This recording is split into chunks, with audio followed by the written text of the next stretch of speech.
You are in the World Forestry Center Discovery Museum.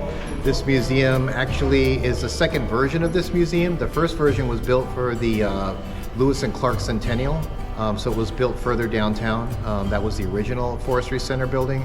It had a tragic fire and burnt down in the 60s, but the city thought it was important to have another one.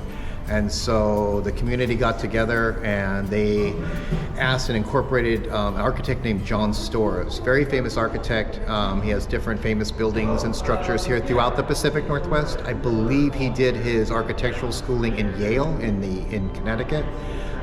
So he was contracted to design this amazing building. It's a 20,000 square foot building, and it is more of an octagon style shape, but it's meant to also, here in the Tillamook Forest, or the West Hills as it's known in Portland, it's meant to really kind of blend in and not be sticking out. So it's supposed to be something more natural, and it has that feel to it for many reasons. One, it's better for the environment in terms of sequestering carbon for the environment in terms of CO2.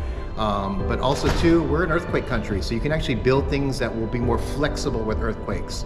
How you do the construction, how you do the engineering, which would be more earthquake tolerant, because it's a massive problem for us, just like it is in Mexico City and other parts.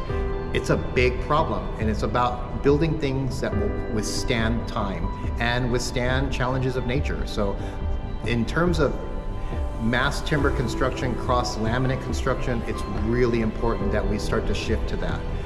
And there's inexpensive ways to do it. You don't have to source overseas for wood. You can source it here. Different tree farms are now geared towards those type of construction projects. The largest mass timber project in the United States is actually going up now in Atlanta. What was going to be considered the largest one is actually in Milwaukee, Wisconsin. So you're seeing major developments with mass timber, and that needs to be the way of the future.